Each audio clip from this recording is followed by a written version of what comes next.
This is Trabr. We're creating the technology and the ecosystem for everything building.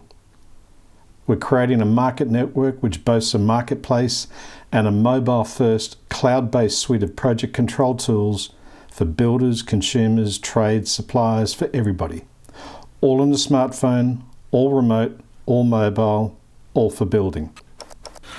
This is Trabr, and this is a building conversation.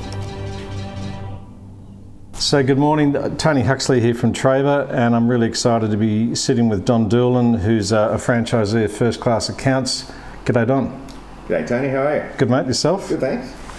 Have you recognised or have you encouraged clients as a result of COVID-19 to adopt any measures or processes around contactless site registration or check-ins or COVID-19 tracking in their detail keeping and that's record keeping and that sort of thing? So with COVID-19 and the requirements, I kind of took a franchise approach to it. I've encouraged them to work with the HIA and the MBA around this work safety place point of view from COVID-19. Yep. I've encouraged my clients to do that. Yep. What I've personally encouraged my clients to do is diversify. If you do new constructions, start contemplating larger extensions. Because a lot of the focus around the government is extensions, and as the housing market slows, sure, is there going to be more extensions because people have been cooped up at home, and if it's going to happen again, I want that extra room, I want that extra thing, I want a new bathroom, I want this, that or the other. So diversify and don't say no to anything just because it's not the type of work you do. Just make that type of work for your business and see if it can be just another product line within your business. So just be a bit more open to different opportunities rather than the ones you're used to. And you find that the ones that you do refer to the MBA and the HIA, that they're using their tools around COVID-19 and site management? I know they're getting the information. Physically what they're doing on a job site, I'm not quite sure. You can't be there every day. I get it. So given that so many of your clients are builders, in addition to trades, but more specifically builders, does that help you to create a more, to put your own words back at you, systemised approach to clients, or is it all about individual needs and circumstances?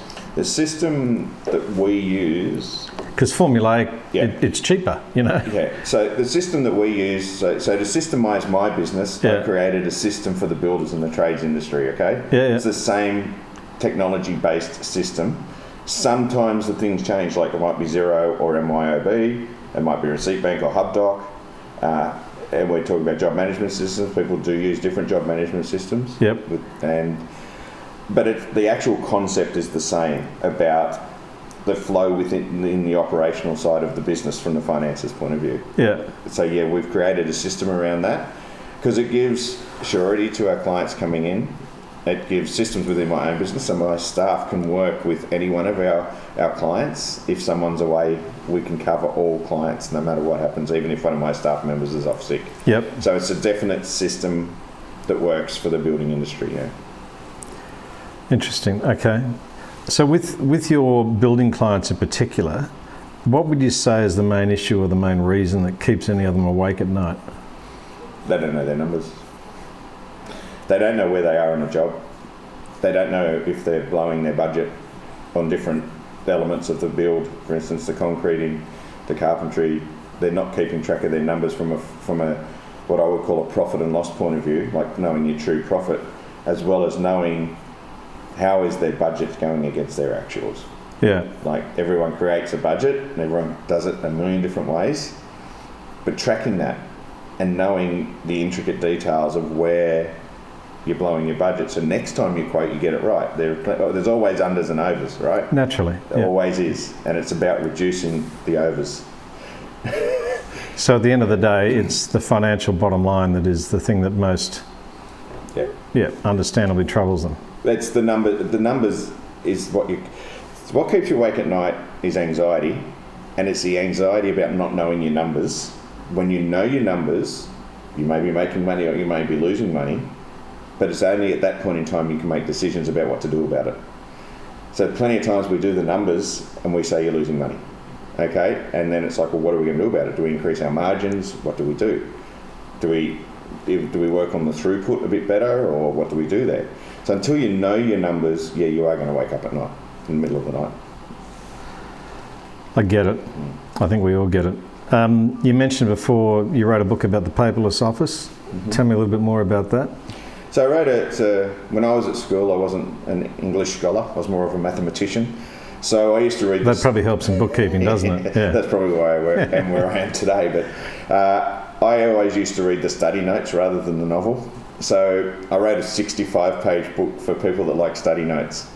And the whole purpose of the book, it is called The Paperless Business Owner. It's about having, when it comes to finances, you don't need to push paper within a business anymore. You can use technology to do that for you. But the book is actually just as much about creating systems in your business. It explains my background from being a computer programmer through franchising, through always having systems. I've always had a systems focus my whole life. And being paperless is just another system. Okay, so, and the importance of it is it saves you so much time. And it doesn't matter which way you look at it, time is money.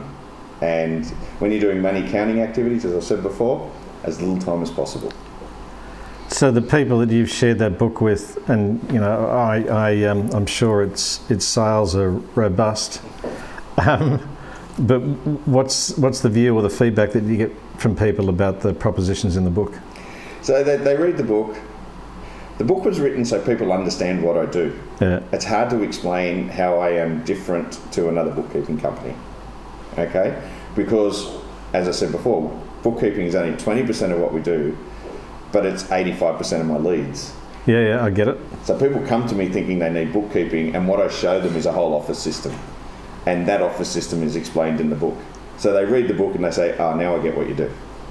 So the book is more around explaining how they should be operating their office part of their business, and that explains that for them. And it's definitely positive feedback.